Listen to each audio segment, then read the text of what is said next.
Olá, muito boa tarde, sejam todos bem-vindos ao programa Geometria. Começou? Pode comemorar hoje.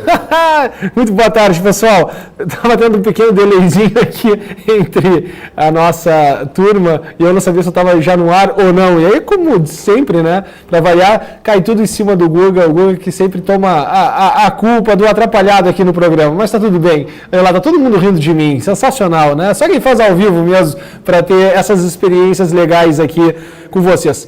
Só um pouquinho que eu tenho que abrir aqui. Opa, olha só, mais uma mancada.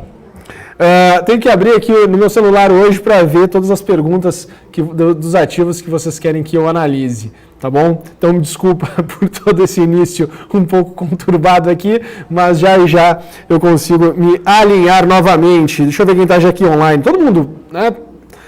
Que eu tenho certeza que estava acompanhando o programa antes, vai continuar aqui no programa. E a gente tem agora a missão de chegarmos a 200 pessoas participando ao vivo e depois a gente, né, rumo ao mil, tá bom? Vamos lá, o que nós temos de perguntas para o dia de hoje? Me achando aqui no nosso chat. O que nós temos de pergunta aqui no dia de hoje? Começando aqui por o Rui das Neves, pedindo aqui Sula 4, fez até uma mãozinha assim para o lado, quero saber o que é essa mãozinha assim para o lado, deve ser o yes, alguma coisa do sentido. Vamos olhar aqui Sula, mas por que o 4? Vamos de Sula 11, né? Sula 4 não tem tanta liquidez assim quanto Sula 11, e o comportamento do ativo vai estar muito parecido um com o outro. Vamos lá, o que o Google está enxergando aqui? O que eu estou tirando de informação? Muito importante, né? Todo processo de correção no mercado, entenda muito bem isso aí, ele acontece em duas etapas. A primeira etapa ela é uma correção que acontece por realização de lucros. Por que isso acontece? Todo comprador é um potencial vendedor. Se todo comprador é um potencial vendedor, chega um determinado momento que o mercado ele entende que, ok, não tem upside, não tenho mais o benefício de manter posição, então se justifica aceitar uma certa correção do mercado, né? Se justifica zerar a posição no mercado. E aí cria-se um fluxo de baixa, né? Cria-se um fluxo de correção. Então, geralmente, as primeiras correções do mercado acontecem com esse tom. Depois dessa primeira fase, nós temos uma fase de respiro. O mercado tenta seguir a tendência. E por que isso acontece? Por um motivo muito simples. Aquele fluxo de baixa, vale a pena tu vender a 10, mas não vale a pena tu vender a 9, se os fundamentos não mudaram, se o contexto não mudou, se a narrativa não mudou. Então, esse fluxo que tinha de correção, de venda, né, por ter o mercado ter chego em um determinado patamar de preço, não se justifica mais, diminui o fluxo de venda, né, e aí o preço tenta continuar a movimentação de alta. Só que quando ele volta a subir, ele volta com mais volatilidade e não com tanta intensidade. Tá? Quando a gente olha para a Sula, bota aqui Sula na tela, por favor.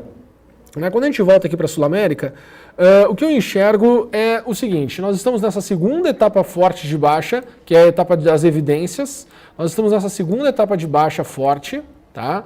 E essa etapa de baixa forte, ela tem alguns níveis que ela possa vir a chegar. E a gente vai entender que níveis são esses, tá? Então, meu primeiro ponto de observação, né, é que o mercado ele chegou aqui na região de 50%. Então eu não duvido que a gente possa ter essa segunda etapa de baixa até essa região aqui de 70,7, que é lá na região de R$30. Caramba, tá 38, pode chegar a R$30. Né, a minha leitura é essa aí.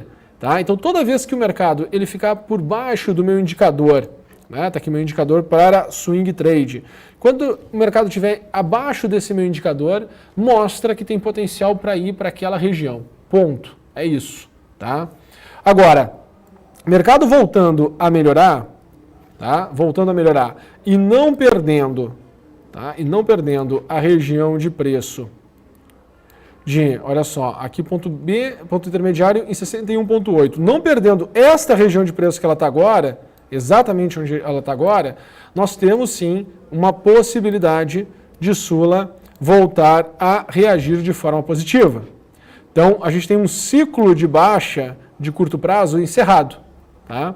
E aí os níveis de preço que eu acredito que possa chegar primeiro nível, 47,80 até 49,20, é a região mais conturbada nós, né, quando voltar o movimento de preço, é a região mais conturbada. Quando eu olho para trás e vejo o comportamento do mercado, eu vejo que ali em julho para agosto foi um ambiente mais conturbado mesmo. Tá? Então essa é a região que faz sentido a gente pensar em buscar uma operação agora né, para essa janela de tempo assim, dos próximos 3 meses, eu olharia para esse ambiente. Por enquanto, não está me dando sinal de entrada, pelo contrário, está mostrando assim, ó, cara, fica fora disso por enquanto, porque acelerando os movimentos de baixa, e se por acaso aumentar o fluxo de venda, tá, o movimento da Sul América é de voltar para o patamar de preço de R$ 30,20. Tá? Então, o movimento que eu estou vendo por enquanto é para retornar aqui para R$ 30,20 e o movimento de alta seria para ir para cá, para a região de 47. Então, e o nosso critério de tomada de decisão está aqui, é meu indicador do high-low, tá bom? Vamos lá, dando sequência, próximo pedido do Helder Cozan, né? Cozan, um de cada vez, né? Vou ter que dar. O pessoal me puxou a orelha nos bastidores e falou: poxa, Guga, não dá para você ficar numa mesma pessoa e responder os 10 ativos daquela pessoa. Não é uma consultoria individual, a gente está aqui na BMC, muitas pessoas estão querendo saber a tua opinião, então eu vou, né, pegar uma de cada vez. Até brinquei com um amigo meu: se tu quer pedir mais do que um ativo, tenta te camuflar, entra primeiro, depois deixa o pessoal pedir alguns outros ativos, depois entra lá no meio. Não seja guloso, não bote todos os seus ativos de uma única vez, porque senão corre o risco de eu ir pulando, né? Eu vou ler um ativo e depois eu vou passar e não vou conseguir responder todos os outros. Então tem que ir se camuflando ali no meio da multidão para dar tempo de pegar todo mundo e poder contribuir para o maior número de pessoas que estão assistindo. Então quando eu olho o Cozan, tá? Quando eu olho o Cozan, meu último gatilho de entrada, né, em Cozan tinha sido aqui no dia, para ser bem objetivo aqui, no fechamento do dia 3 de fevereiro. Tá? Então foi a minha última entrada aqui em Cozan, né, a situação de entrada no dia 3 de fevereiro. Eu estou com o meu ponto intermediário aqui em 78,6. Então o meu olhar está aqui está equivocado. Aqui, ó, 99,15 e depois 108,60. Tá? Então, primeiro, estamos no movimento de alta em Cozan. Primeiro objetivo, 99,15. Segundo objetivo, 108,70. Tá bom? Esse é meu olhar, essa é a minha percepção, né, o que eu consigo ver aqui em Cozan. Tá joia? Dando sequência aqui, mas o Helder pediu vários. Pediu Cozan, São Martin, Comgás, M. Dias. Né? Então, assim, pediu várias. Vou pular. Desculpa, Helder. Vou pular. Faltando perguntas, faltando ativos, a gente volta aqui. Não fica brabo. A Silvana pediu aqui: o Guga pode falar de Oi, por favor? O pessoal gosta de Oi, né? Oi. Gente, Oi, eu acho que o próximo rally de Oi, tá? Eu acredito que o próximo rally de Oi, ele vai ser... Eu já tinha feito um estudo dela semana passada para vocês, ou semana retrasada, tá? Meu próximo objetivo, eu acho que todo mundo que estiver querendo montar a posição em Oi, porque por enquanto, né, eu estou com o high-low apontando para baixo. Tá? Então meu indicador, ó, tirar aqui para aparecer a linha, ele está apontando para baixo, não deu gatilho de compra em Oi. Oi está apontando para baixo desde o dia 19 de janeiro. Difícil, né? Dia 19 de janeiro dá a ponta para baixo, não, eu vou segurar um pouquinho. E esse pouquinho começa a se tornar um bicho carpinteiro. Então está apontando ainda para baixo, tá? Eu acho que tomar posição só fechando acima de 2,22 e o objetivo é para 5,30. Então, a pergunta é: quanto tu quer fazer de transformação no teu capital? E aí tem que ajustar o capital nessa janela de transformação. Não dá para simplesmente chegar e tomar posição e seja o que Deus quiser. De forma aleatória, gostei de Oi, que bonitinha e tudo mais, senti a tese, tá dando ruim, não, mas olha só a quantidade de gente que está posicionada, acredita que vai. Né? A real é o seguinte: o mercado vai, quando de fato se mostrar, né, uma boa opção mesmo, ela vai andar. Né? O mercado vai mudar de patamar, esse é o ponto. E aí a questão como investidor é se você quer ficar nos momentos de incerteza ou você quer surfar a tendência. Né? Eu desde muito cedo, né, porque já estou aí há quase 20 anos na Bolsa de Valores, eu desde muito cedo, a minha tomada de decisão foi o seguinte: eu quero surfar as tendências. Eu sei que vão ter momentos que vão ter dor de barriga, mas nesses momentos de dor de barriga, né, eles não vão ser eternos. E quando o mercado destravar valor e andar, eu quero estar dentro desse processo. Né? Eu não quero ficar dentro do processo bagunçado, volátil. Não, eu quero entrar no processo da tendência. Então, quando eu olho assim, eu consigo enxergar primeiro, né, a força potencial, a força de possibilidades, ok, mensuro isso, estruturo esse mindset, estruturo esse pensamento, deixo ali. Só que depois eu tenho que ter o critério para entrar. E aí no critério para entrar, eu ainda não tenho o critério para entrar. Então quando eu tiver o critério para entrar, né, ok, enxergo o que todo mundo está falando, tanto de forma positiva, enxergo o que o mercado está fazendo, na hora que as coisas se alinharem, eu entro. E bola para frente, simples assim. Tá bom? Então vamos para o próximo ativo. Ó, a Silvana também pediu CCR, vou pular. Se camuflem. Reinaldo Jorge, ó, já pediu, não, Reinaldo Jorge pediu Embraer. Vamos para Embraer. MBR3. Bom, Reinaldo, Embraer está quase chegando no primeiro alvo, né? Hoje ensaiou acelerar a movimentação, né? Acelerou. Os analistas técnicos devem, assim, se roer de preocupação, né? Porque, poxa, rompimento de topos e tal, aquela coisa toda, aquela conversa toda. A real é o seguinte, né, o risco para buscar aqui, a última entrada, foi no dia 2/2. Né? Quando a gente olha para 2/2, a gente tinha aqui o ponto de fechamento 9,53, o stop, né, fechando abaixo de 8,70 e o objetivo em 11. Quando tu olha assim, poxa, primeiro, se tu olha para o primeiro objetivo, não compensa entrar. Se tu olhasse para o segundo objetivo, que é 14,10, esse compensa entrar. Que diferença faz, Guga? Toda. Porque, na verdade, dependendo do objetivo e daquilo que tu acredita, de fato, tu vai expor o capital de uma maneira maior ou menor. Objetivos menores, para fazer o mesmo retorno, tu tem que botar mais capital. Objetivos mais longos, para ter o mesmo retorno financeiro, que é o que importa, que é o que vai impactar teu bolso, né? Que vai impactar tua vida, é a questão financeira. Não é o stop ou o ganho, não é isso que impacta. Né? O que impacta, de fato, é quando tu perde, quando tu estopa, quando tu ganha, quando tu acerta.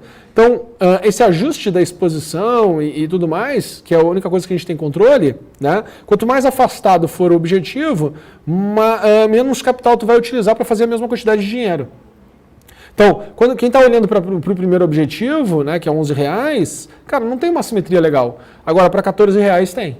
Tá? Então, quem estiver olhando para R$14, Reinaldo, faz total sentido, tá bom? Beleza? Dando sequência aqui. Ó, o Bernardo Guimarães deu o melhor call. Like, galera, like. Cadê os likes, gente? Cadê os likes? Guga analisa pagar o bife acebolado para Paula. É verdade. Irei pensar nesse caso aqui de pagar o bife acebolado para Paula. Tá bom? Marcelo Moura tá pedindo ali Taesa e BBDC4. Vamos para Taesa. Vamos para TAI 11. Estou tentando ser o mais democrático possível com todos vocês. Né? Não dá pra... Eu gosto de falar, então como eu gosto de falar, acaba que eu fico bastante tempo em cada um dos ativos. Estou tentando acelerar aqui. Já cheguei até a ficar um pouco tonto aqui, porque eu acho que eu falei mais do que eu respirei.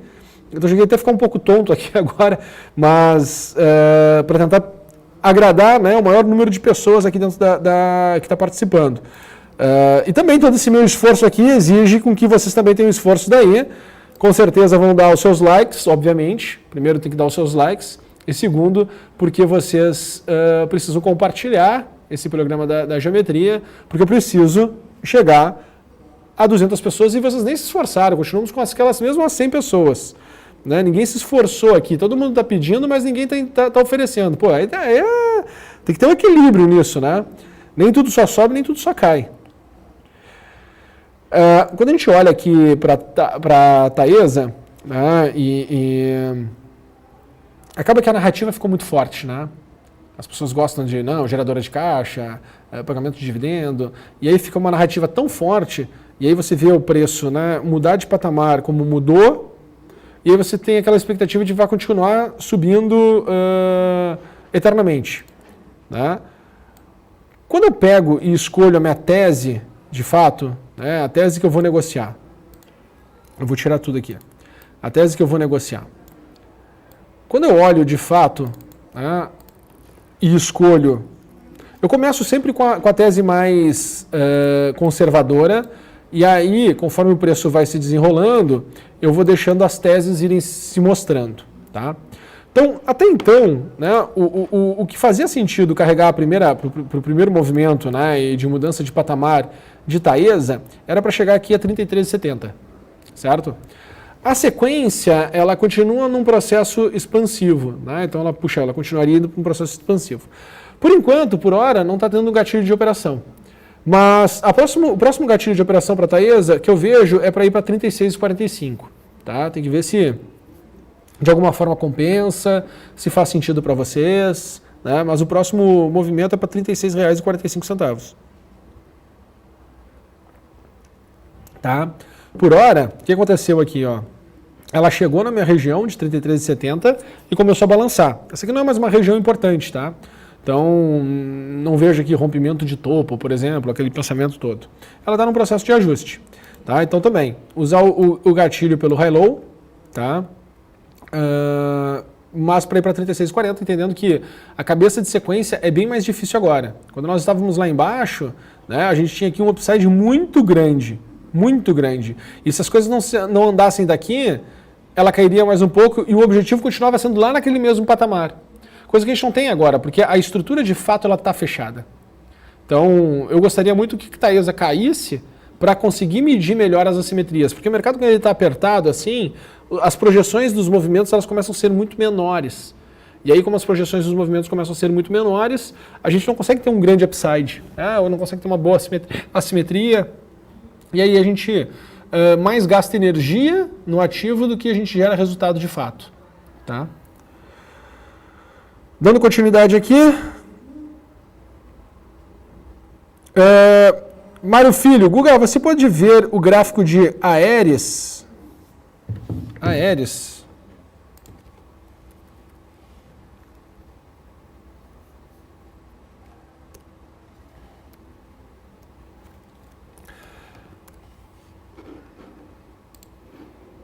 Vamos lá.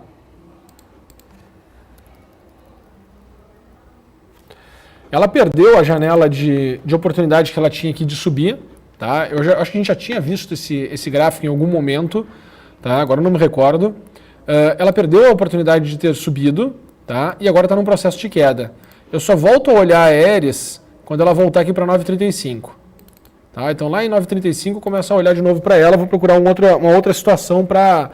imaginando que possa continuar a subir, porque ela corrigiu, ela caiu, né? Ela não conseguiu se desenvolver, pelo contrário, né? E veio forte. Obviamente que eu tenho que olhar ela no gráfico de 60 minutos, né? Porque tem pouco tempo de vida, né? Não sou o maior fã de olhar no gráfico de 60 minutos, e ela está apontando para baixo. Tá? Então a gente vai ter que ver aqui primeiro, ela tem uma primeira reação do preço. Quem ainda não está entendendo muito bem da análise da geometria, pode me seguir no meu canal no YouTube ou no canal no Instagram. Estou sempre compartilhando, né, pensamentos, ideias, análises, enfim, N pontos para que vocês possam entender, né, o meu mindset, como eu penso sobre o mercado. Né, até tenho que entregar para o pessoal lá no Instagram o que eu vou fazer com a minha posição agora para o carnaval. Né, vi que as pessoas elas ficam preocupadas porque no ano passado, no carnaval, a gente teve lá, né, aquele evento de queda muito forte. Então, quem não entende muito bem ainda dos MSWs, começa a me seguir, tanto no Instagram quanto no YouTube, que muito mais conteúdo vai ser compartilhado com vocês.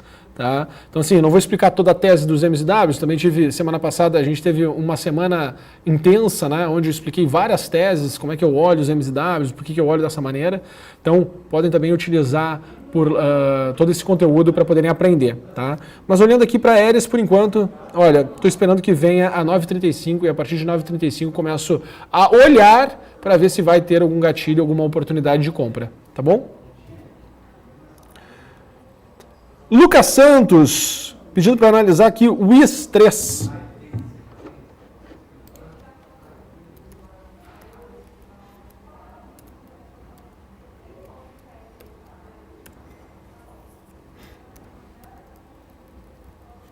O WIS3. Cara, o WIS perdeu todas as chances que ela tinha de ter subido. Todas as chances de ter continuado alta. Tá? Só que acontece, o movimento de baixa que ela fez, ela veio fechar uma estrutura. Né? Ela veio aqui buscar o fechamento de uma estrutura. Ela começou aqui por 38,2, balançou em 61,8, que seria a chance de subir. A grande chance de subir para mim, o IS3, foi aqui nesse período. Para mim foi a grande chance que ela teve para poder subir, destravar valor, destravar preço, andar forte. Tinha tudo para subir aqui. Não subiu. Tá? E aí a coisa começou a ficar num jeito mais desconfortável. Tá? Então o que nós precisamos? Primeira coisa que a gente precisa que ela inverta esse processo, cai rápido e sobe devagar. Tá? Então em algum momento o IS tem que fazer o quê? Né? Que ela até está tentando fazer novamente aqui. É subir rápido e cair lento. Tá? Para quê? Para mostrar que a tendência terminou. A gente estava tentando, ela tentou aqui nesse momento, ela tentou neste momento, só que ela inverteu, ela caiu rápido. Então a gente precisa que agora ela mostre que a estrutura está fechada, então eu preciso simplesmente que um demonstrativo que o fluxo inverteu. Quando a gente conseguir entender que o fluxo de fato tem invertido, bom, aí a gente vai ter uma janela de oportunidade. Até lá, não.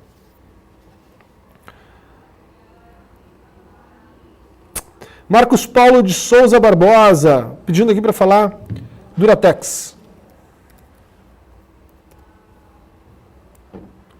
Maravilha. Duratex está dentro do contexto que eu já tinha analisado com vocês. A gente está agora na segunda etapa de queda. Eu estava esperando uma segunda etapa de queda. Ela veio para o mínimo necessário da primeira correção.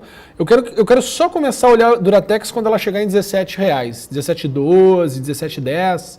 Aí eu volto a olhar Duratex. Por enquanto, não. O pessoal eu estou desde da semana passada, né, do final do ano passado eu já disse, olha, morreu as assimetrias. Antes, ali, novembro, ali eu falava muito, olha, temos uma grande oportunidade de fato para pegar no mercado. Novo rally. Tivemos esse rally. Agora, né, quando a gente chegou, o mercado ele precificou, eu comecei a falar, olha, não tem mais assimetria. A gente tem que esperar que o mercado caia, a gente tem que esperar que o mercado corrija. Não tivemos ainda um grande vilão, em algum momento a gente vai ter um vilão. Quando aparecer um vilão novo, que ano passado foi o Covid, né, a gente tem vilões conhecidos. Só que vilões conhecidos não vale, né, porque vilões conhecidos o mercado já precifica também. Então a gente tem que ter alguma coisinha nova que traga o preço para um patamar um pouco mais abaixo. E aí sim, o fato da gente estar tendo um ambiente de muita liquidez vai estimular com que os participantes voltem às suas compras. Então, a gente tem que esperar com que essas janelas apareçam, tá? Então, é isso que eu consigo enxergar, é isso que eu consigo ler.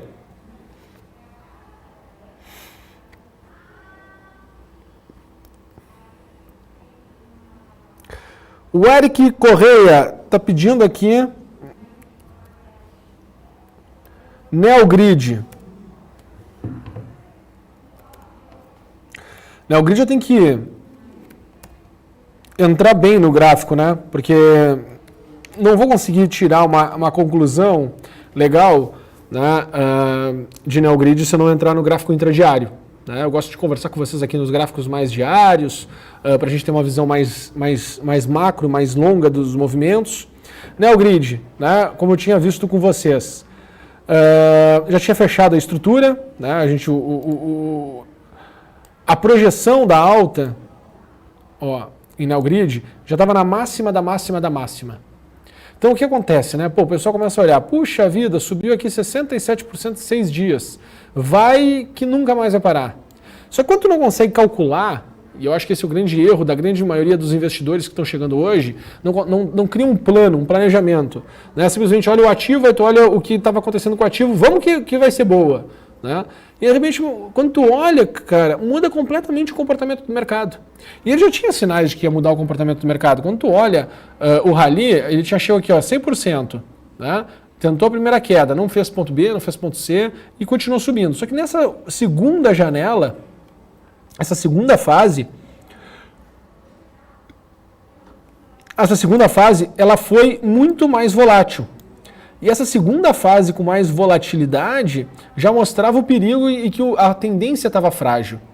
Dito e feito. Né? Olha a forma como teve o retorno do movimento, o retorno do mercado. Foi muito mais intenso. Caiu uma etapa só. A gente está lutando aqui, então quando eu olho para esse contexto, tá? Quando eu olho para essa situação aqui de Neogrid, eu vejo o seguinte, olha, eu tenho sim uma possibilidade do preço ter um retorno a alta, tá? E retorno até 10,80, mas enquanto não tivermos uma segunda etapa de queda mais clara, eu não vejo nenhuma condição do preço fazer novas máximas. Então, se eu for criar uma expectativa aqui para a Neogrid, para ir para 10,80 no máximo, tá? No máximo, certo? Bem fechada a estrutura, bem estruturado, bem assim, leitura do comportamento assim redondíssimo do preço, redondíssimo, tá? Silvana pedindo 1.000. Ó, começou a subir. Tinha feito até o estudo, né? A gente tem aqui, eu sei que teve essa questão da IMC com a Shell e tal, mas o que eu vejo é o seguinte, infelizmente caiu em uma etapa só, tá? Caiu em uma etapa só. Para mim, o contexto continua apontando lá para R$7. Para mim, o contexto é lá para R$7. A questão de timing, né? Timing, estrutura de preço, momento do mercado, gatilhos operacionais, as estratégias de gatilhos operacionais, nada está me mostrando ainda que tem compra. Tá? Nada está me mostrando ainda que tem compra. O que nós vamos ver? Né? Uma reação logo do preço que vai ficar e depois uma continuidade da queda mais lenta. E aí sim nós vamos ter uma janela para ir para R$7. Tá? Então assim, para mim é tudo muito claro. É que é difícil, né? As pessoas elas não conseguem racionalizar muito bem, principalmente quando a gente tem aqui essa aceleração do preço em 1, 2 dias, a gente acha que, bom, agora vai para a festa do caqui, né? Aquela festa abundante. Já viu, não sei se você já viu uma árvore de caqui, né? A árvore de caqui, tudo assim, meu Deus, alimenta uma cidade inteira, uma árvore só. Então é aquela coisa abundante, né? Farta e tal. E não pode ser assim, né? Então não pode ser assim, não pode ter esse pensamento. Tá? Então a gente tem que ter sempre a estratégia do porquê está dentro, porquê está fora. Porque no final, o que a gente quer? Aumentar o nosso poder, né, financeiro, a gente quer aumentar o nosso dinheiro. A gente não quer ter os ativos, eu não quero ter os ativos, eu não consigo chegar ali na esquina e falar, me troca aí um MC por... um MC que está R$3 por uma paçoquinha, né? Não consigo trocar a paçoquinha por uma MC. Né? Então, assim, existe todo o pensamento de longo prazo, que gera resultado, gera caixa. Cara, tem tudo isso aí. Mas nós, pessoas físicas, a gente quer crescimento. O pessoal fica meio brabo comigo quando eu falo dessa maneira, né? Que daqui a pouco eu sou um pouco mais direto nas vontades das pessoas de fato, mas a real é essa, né? No final a gente quer o quê? Rentabilizar a nossa carteira, né? Fazer o nosso capital crescer. Não tem. É isso.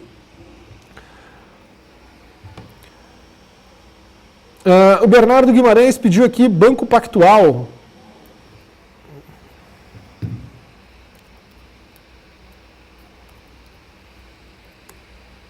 Bom, Banco Pactual, tá? Eu até comentei hoje de manhã no BMC News. Né? Foi uma das análises que eu fiz hoje na parte da manhã. O que acontece, gente, com o Banco Pactual? Para mim o preço era 106,70. Tá? Passou de 106, chegou aí para a região de 115. Para mim essa do 106 ao 115 é bônus total. Tá? É bônus para quem tomou risco. Quem quer continuar mantendo o preço, para ver se... mantendo posição, para ver se... continua subindo, vai para 130, quem sabe, né? Só tem que ter um critério de stop. Tá? Então, o meu critério de stop é fechando abaixo de 104,10 agora. Cada dia vai atualizando, mas hoje, né, o stop é em 104,10. Tá bom? Então, essa é a minha visão, minha percepção aqui para Banco Pactual. Tá legal? Boa tarde, boa tarde. Poxa, vocês não estão compartilhando o linkzinho da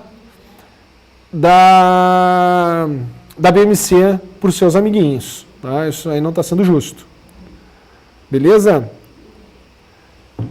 Ó, voltei aqui, vou ter que repetir o pessoal. Arezo.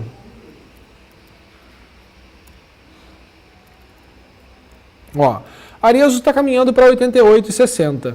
Tá? Para mim, Arezo, 86,60, perdão. Tá? Arezo está caminhando 86,60, stop perdendo 72,50.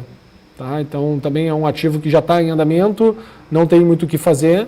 Tá? O stop está em 72,50. Por que não tem muito o que fazer? Porque a gente toma a posição no início da tendência. A gente não toma quando o mercado já está em tendência durante tempo, né? um período de tempo. Por quê? Porque tempo é como é que eu posso dizer? Tempo é uma constante de transformação. Então, os investidores eles têm uma expectativa dentro de uma janela de tempo. Se isso não vai se concretizando, vai se perdendo a paciência e vai se mudando de opinião. E se perder a paciência e mudar de opinião, as coisas, se a tendência não se desenvolve, ela perde força e aí começa a entrar num processo de correção. E a gente tem que saber defender nossa posição.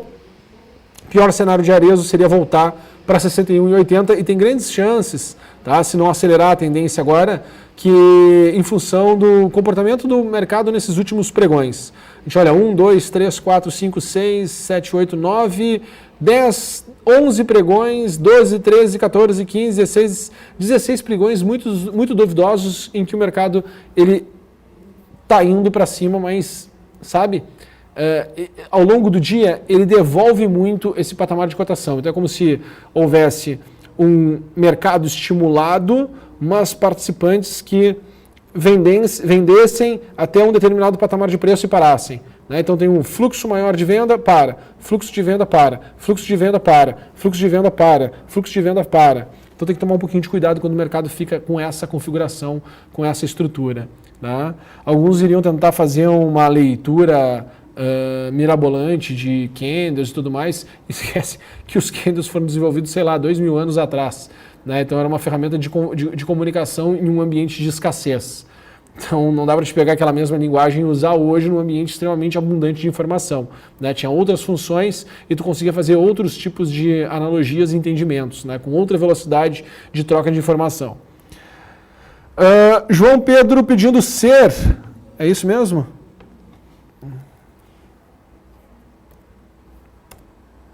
Ó.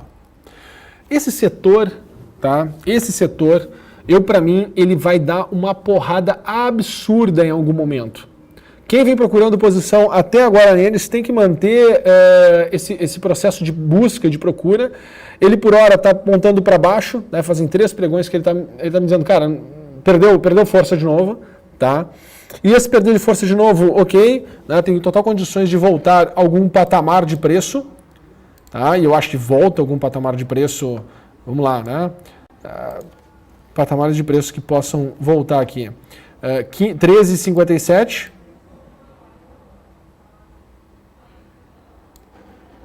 Ok? O patamar de preço entre 13,57 e 13,20. 13,15. Tá? E ali a gente volta a olhar de novo. Tá? Mas assim, estou apontando para 19,40. Estou apontando para 22,40, né? Tem um upside aí legal para se pegar. Fernando Carecone, JHSF.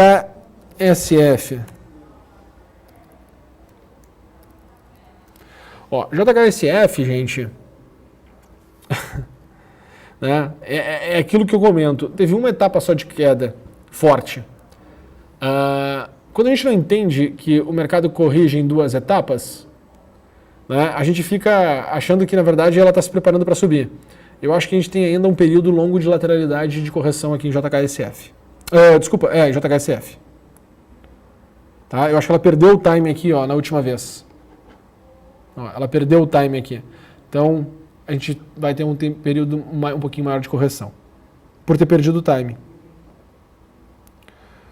Boa tarde, quem está chegando. Danilo Romão. Guga, poderia analisar EG 3? Então, EG está caminhando para 48,10, mas sem assimetria para tomar posição. 4 para cima, né? Fechamento de abaixo de 44,30 tá ruim. Para entrar posição em EG, tu tem que já... Eu acho assim, ó, toda vez que a gente pensa em estrutura de expansão, e aí chega a 1,618 da etapa de queda... Porque o que acontece? O que eu fico medindo? Eu fico medindo o comportamento da alta frente ao comportamento da baixa. Por quê? Porque todo comprador, ele é um potencial vendedor. Todo vendedor é um potencial comprador. Então, na verdade, os movimentos, né, que o mercado faz em onda, eles são estimulados pelas expectativas e concretizações em relação a esses participantes. Então, quando tu tem uma expectativa, tu toma uma posição. Quando tu tem uma realidade, um fato, tu zera a tua posição. E tomar essa posição pode ser comprador ou pode ser vendedor. Pode ser tomar uma posição para alta ou pode ser tomar uma posição para venda, para baixa. Tá? Então, assim, quando eu vejo, né, esse contexto todo de EG, e o fato da última tendência de fato, né, de baixa de setembro até outubro, a gente já ter chego, né, muito próximo aqui de 1,68, eu apostar numa continuidade de uma estrutura de expansão, com toda essa volatilidade que a gente está tendo desde novembro aqui, não faz muito sentido. Né? Não faz muito sentido, eu não consigo acreditar. Então, o fato de eu não conseguir acreditar, eu não acho muito vantajoso, não, abrir posição, né? Mas manter posição tem que estar com as estratégias desenhadas.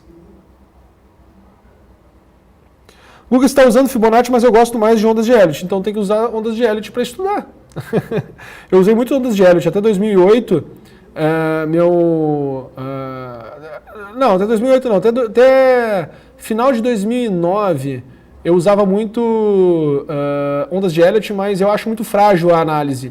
Porque quando tu erra, né, imagina, você vem trazendo aqui uma ideia, uma tese, só que até aqui tu tem, um conhecimento. E o que acontece é que depois, né, daqui para cá, tu não tem esse conhecimento. Então, se tu não tá certo, tu erra tudo. E aí, esse errar tudo, eu que durante 10 anos vivi única e exclusivamente de trading e de investimento dos meus ativos, do meu capital, eu percebi que era muito frágil fazer esse tipo de análise, de entendimento e para tomar posição e de fato fazer dinheiro, né? Que é o que eu queria. E aí desenvolvi minha metodologia, tá bom? Obrigado, Antônio. Parabéns, Guga, por compartilhar conhecimento. Estou tentando ser o mais dinâmico possível aqui com vocês, que é para que a gente possa vencer o maior número de perguntas, né, num curto espaço de tempo que a gente tem aqui, que são 45 minutos. Banrisul, BR, SR 6. Ó, Banrisul ficou dentro da minha estrutura de correção. Não, estrutura lateral, perdão. Ficou na minha estrutura lateral, tá? E não conseguiu subir. E pelo contrário, caiu. Então a gente está aqui na etapa intermediária, a gente vai ter uma segunda etapa de queda e aí sim a gente vai começar a olhar oportunidades para comprar. Tá bom? Por hora, entendeu? Pode falar o que quiser. Não, tá? Por hora ainda não. Tá? Quando terminar as duas etapas de queda, aí sim. A não ser que você esteja olhando movimentos mais intradiários, movimentos mais curtos, movimentos mais pontuais, aí é outros 500, entendeu? Nessa visão um pouco mais macro, né, pegando tendências um pouco mais direcionais e tudo mais, não. Tá legal? Opa, que eu me perdi aqui. Everson, só um pouquinho. Não, Reinaldo Carvalho, Lojas Renner, quando o textinho é tão pequenininho que quando vocês botam os códigos, eu vejo direto. Quando vocês escrevem o nome das empresas, dói o zoinho. Né? O zoinho começa a ficar... passa um batido. Né? Então, o Reinaldo Carvalho perguntou aqui sobre Lojas Renner. Vamos lá, LREN 3. Ó, minha estrutura está se concretizando aqui. Região para ponto C, tá? Assim, para onde vale a pena apontar Lojas Renner? Ao meu ver, 51,20. Né? Muito sofreu demais aí em relação à pandemia, depende muito de lojas físicas, enfim. Né? Se a gente olhar bem friamente, é isso. Fez a etapa de queda, marcou uma situação de ponto B intermediária, caiu em duas etapas, primeira etapa, segunda etapa intermediária, e eu acho que a gente pode ter surpresas, né, para Lojas Renner. E aí, o objetivo que eu tenho para ela é para cá, ó, 51,20. Tá? Ponto intermediário 45,65, ali vai ter briga, mas 51,20 é meu olhar, minha direção, é para onde eu aposto, né, a movimentação. Tá bom?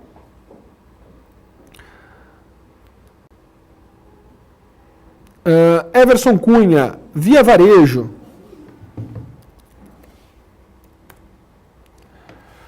Cara, Via Varejo, eu tava com uma bela de uma expectativa dela, tá? Uma bela de uma expectativa dela.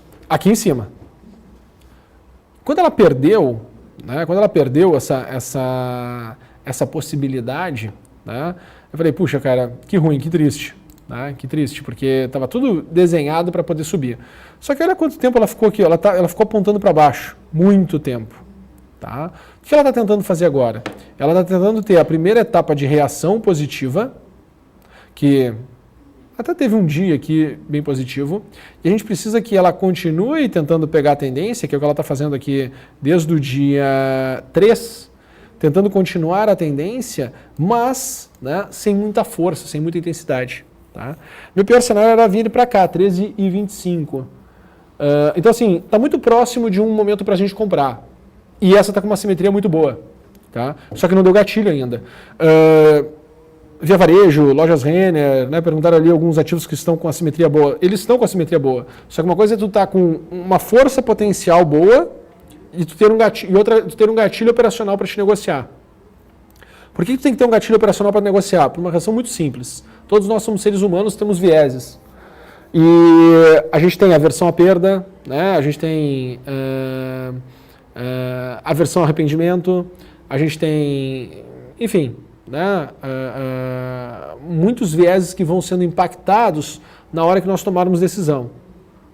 Certo? Então, a gente não pode permitir com que eles impactem no nosso processo de tomada de decisão.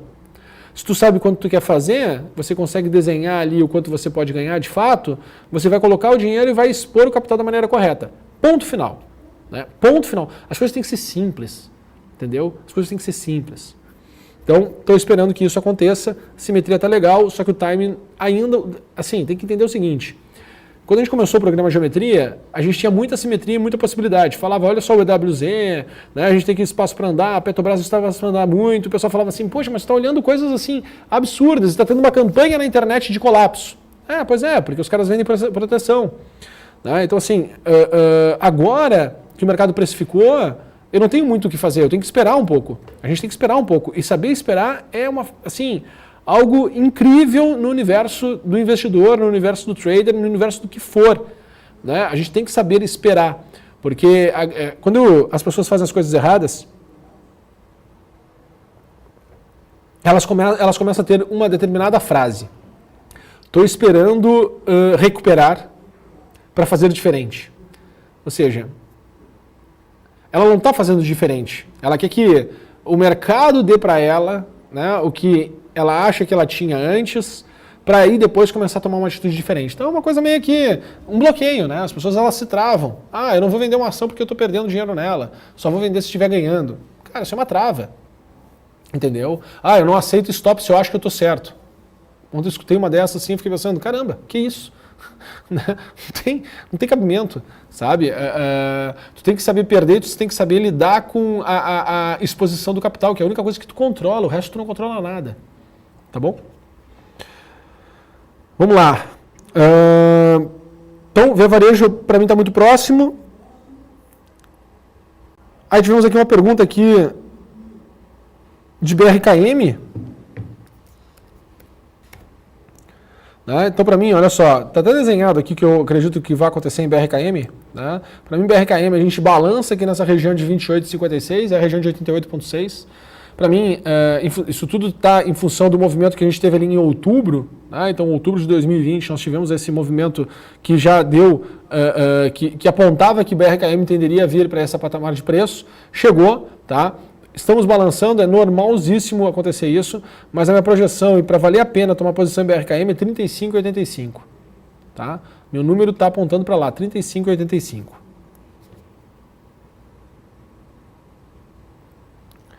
Nelson Suandres, BMG. Banco BMG. Nelson, 7,45. Tá? 7,45 é o meu preço, tá? Para chegar numa estrutura corretiva, que é o mínimo de alta que eu imagino que BMG vai chegar no próximo rally. Tá? Então, toda vez que entrar em gatilho de alta, coloca a tua meta para lá, para 7,45. Só que assim, tu tem que entender, a minha forma de negociar, a minha forma de olhar para o mercado, ela é em cima do que eu quero criar, não do que aquilo que eu quero, que eu não quero perder. né? Eu vejo que a literatura ela é muito focada no saber muito bem enquanto tu está disposto a perder. Eu acho que isso tem que ter. Só que isso é longe de dar... Assim, tu não cria um mindset positivo. Então, toda vez que a gente for entrar, a gente tem que entender, poxa, o que eu tenho de upside, o que eu tenho de possibilidade e o quanto eu quero de fato fazer de dinheiro nessa possibilidade. Tá? Por quê? Porque eu tenho que saber aonde eu quero que o meu capital fique quando eu pegar uma determinada tendência. Tá? E aí tem que entender, né? Tem que jogar lá, poxa, eu não posso ter nem tanta ganância, nem tanto medo. Então, tu tem que saber medir isso para que compense o trade-off que tu está fazendo. Hoje, querendo ou não, né, ganhar dos 2% da renda fixa, né, por ano, poxa, é raso de fácil. Mas a gente tem que entender, né, que se a gente se expõe demais, né, para querer ganhar 100% numa operação, ou 50% numa operação, 30% numa operação, do capital todo, não é ganhar na operação em si. Né, porque os movimentos eles são amplos, eles têm que ser amplos. Mas cada um de nós sofre do efeito montante. E o efeito montante, ele impacta na nossa capacidade de raciocinar quando nós mudamos a quantidade de dinheiro que está em cada uma das situações. Então, por exemplo, o cara que é analista, só analista, o cara está sem compromisso ali. Né? Qual é o compromisso? Ah, não, eu dou call para 1 milhão de pessoas. Tá, mas e aí? Entendeu? Não, mas olha só, quantas vidas de pessoas... Não, mas tu não tem um relacionamento próximo com aquelas pessoas para poder ter essa narrativa. Né? Então, assim, conforme a gente vai negociando, de fato, e vai negociando um dinheiro que vai ter um impacto grande na nossa vida, né? E eu sempre negociei com dinheiro que cria impacto na minha vida, acaba que esse efeito montante, ele, né, cria muitas travas. Então a gente tem que saber exatamente o que a gente está esperando, quando a gente não está esperando, para que a gente não tome decisões aqui precipitadas. Bora lá? Ser já foi? Boa pergunta aqui. Pediram, eu vou as últimas duas, tá? Sanepar do Bruno e Cogna do Pedro.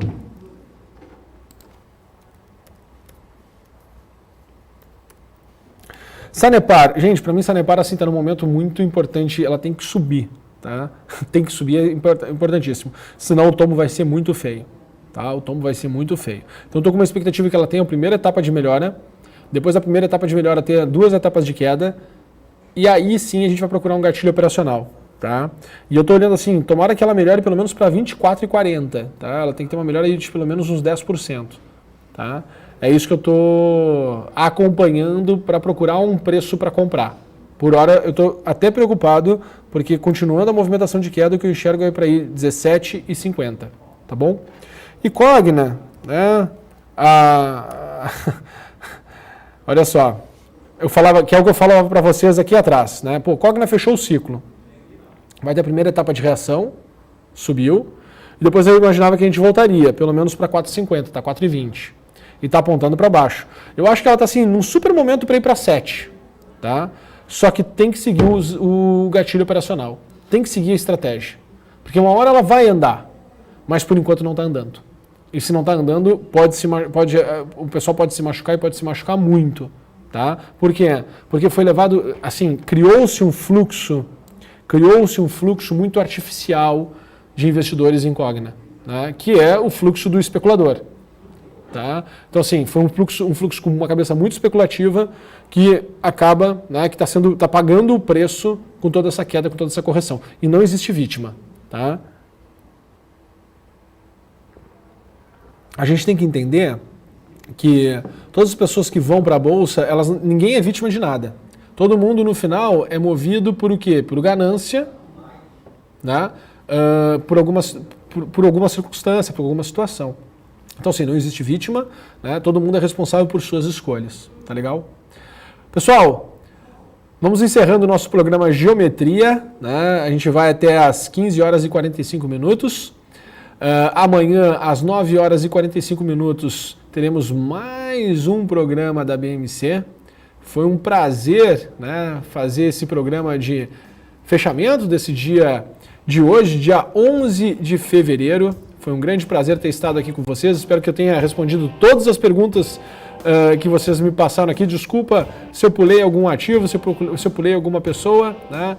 E tenham uma ótima noite, descansem e muita consciência na hora de tomar decisões nos seus investimentos. Valeu, um grande abraço, tchau, tchau.